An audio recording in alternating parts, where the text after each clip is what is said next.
Hello, this is Jimmy Mitchell, and we're back with another episode of the Libertarian Uncensored podcast. Let's get right into it. First, we have Donald Trump's violent authoritarian militia army. The Proud Boys members face decades in prison for January 6th edition from independent.co.uk by Chi-Town20. And, that's just kind of another agenda post. I think a lot of the Proud Boys might be federal entrapment, and I think a lot of people might just get caught up in it, and that's not good, I would say. But, I do think, it's all... A lot of it's probably federal entrapment as well, and the guys who are probably going to prison are just the guys who get the autistic knuckleheads who kind of get caught up in it, I would say. Then we have Francis Suarez ends campaign for Republican presidential nomination from CNN, and I said, "Rip crypto mayor. Hopefully you can make it for your next run."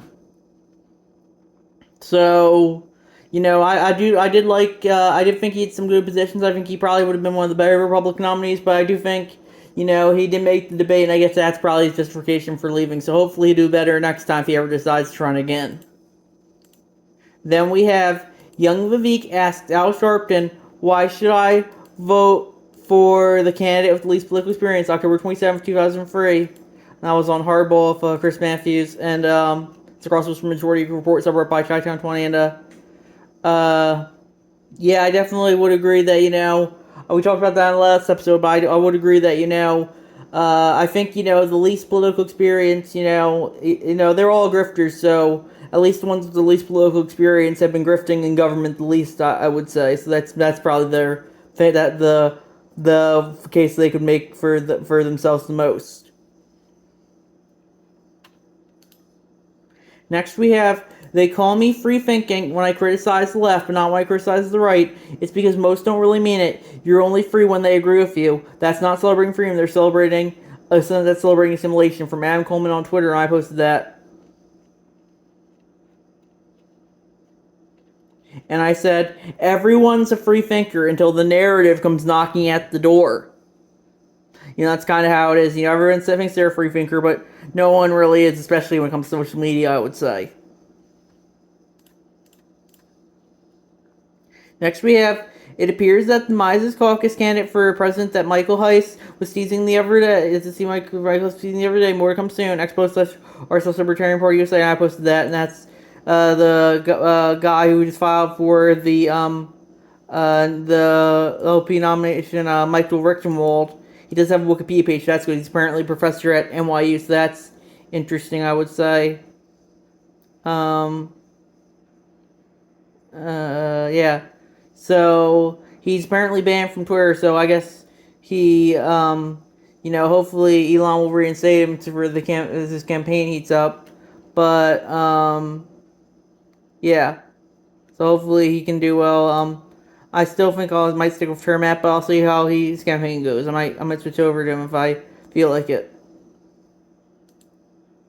Then we have, "Don't bring back COVID authoritarianism for reason," and I posted that, and I said, "It will come back if the TV tells people to do so. The MSM controls the narrative for stuff like this."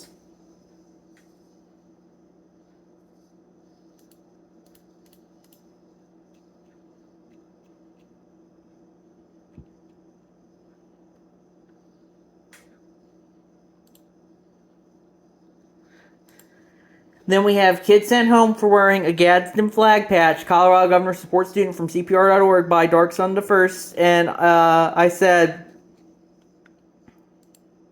"Progressives, children need to be able to express themselves." And then the child expresses themselves, something that can be interpreted as right of center. And the progressives go, "No, not like that." So that is how, it's just, you're not allowed to express yourself if it goes against the narrative, and that's why, I'm sure if he was all transgendered and wearing all the makeup and all the dresses and all the traditionally feminine stuff, he'd be completely fine. But if you dare do something that can be seen as remotely conservative, oh no, the all hell's gonna break loose. So that just goes to show you where the narrative is right now. You're only allowed to dissent if the dissent is deemed as acceptable by those in positions of power.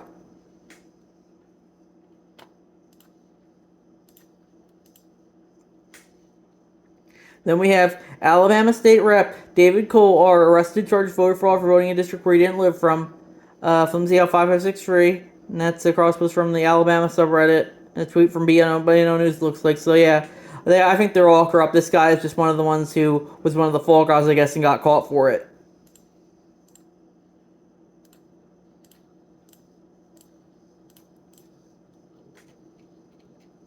Next we have Humor. Maybe it is both sides things, just narrowly separated. And that's by Tom 13. It's a comment from Tom Dancing Bug about how the mag radic's a lot like the old left rhetoric, but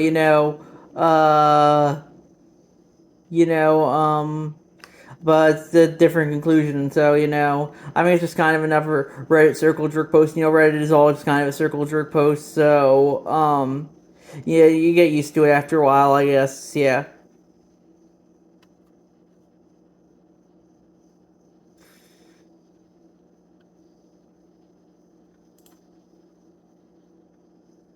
Then we have Giuliani is Oliver Anthony on the unexpected success and backlash from Richmond or for Richmond from Powerful Jerry on YouTube, and I posted that, and I said, I really like the point Anthony makes around the 5-minute mark. People want you to fit and follow their preconceived notions of you and your politics, and if you don't fit, they will still find some way to come after you anyway.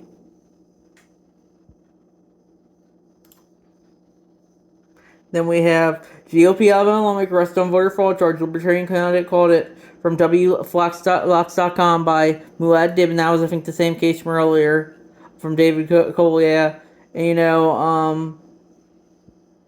I think they're all, as I said, they're all corrupt, but some of them they have to have some fall guys sometimes so they can get caught for it, and people will just continue on. So nothing happens. Since we got one guy, we must have got all of them.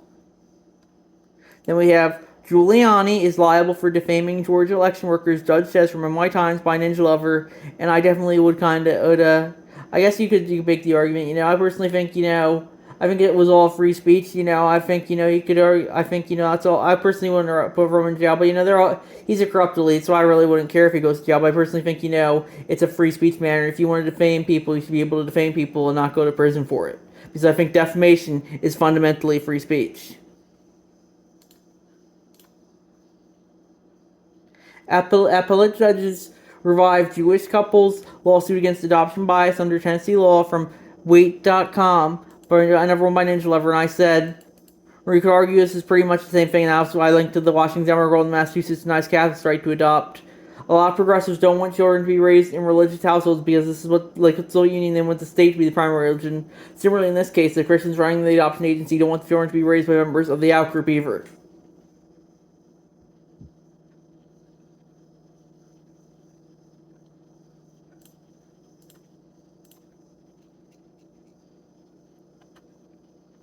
Then we have excess deaths in Europe 2022 from Room My Circle Jerk, and that's a figure about all the excess stuff in Europe. And Sweden's at the bottom, and they had some of the least pandemic restrictions. And I said, it's social media. People only accept sources and data that they agree with, because a lot of people are going, oh, it goes against the narrative, so the data must be wrong. So it's people don't care about the data or the source; they care about the narrative, and that's what they really care about. They care about whatever the current narrative is, and they need to support that, whatever that is, regardless of what the data or the science says, because they only agree with the science is really just the science they agree with. Then we have more election fraud from Republicans from Cleveland.org or Cleveland.com, and that's from crosspost from Breaking Points News by 520, and that's apparently, is that the same one as the Alabama guy? Let's see. Oh no, this is another one, I guess. But they're all corrupt, so I think, they're all, so it's just, probably never fall guy. Then we have X has a responsibility to put the right systems in place to ensure our communities have access to open, accurate, and safe political discourse. That's why we're hiring more people, updating our policies, and evolving our product from X Safety on Twitter. And I posted that, and I said, open, accurate, and safe political discourse is newspeak for censorship.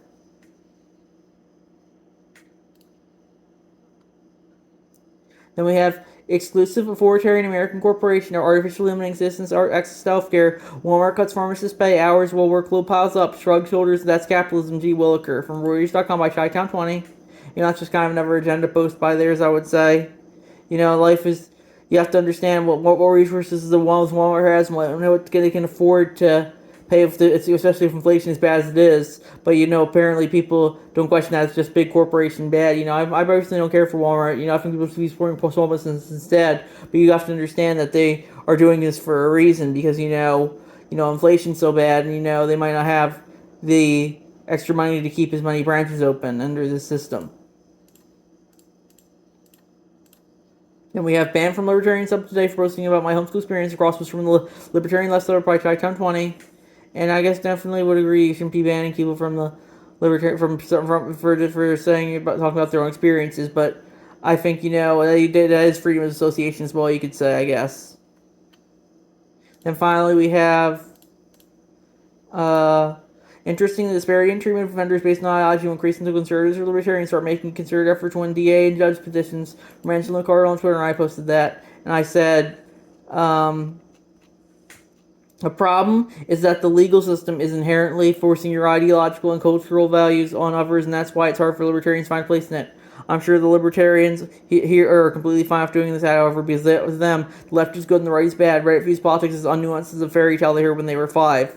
That's true for arguably all social media. It's particularly bad here. So I think that's gonna be it. It's another short episode tonight, and I think we'll see you guys next episode. Bye.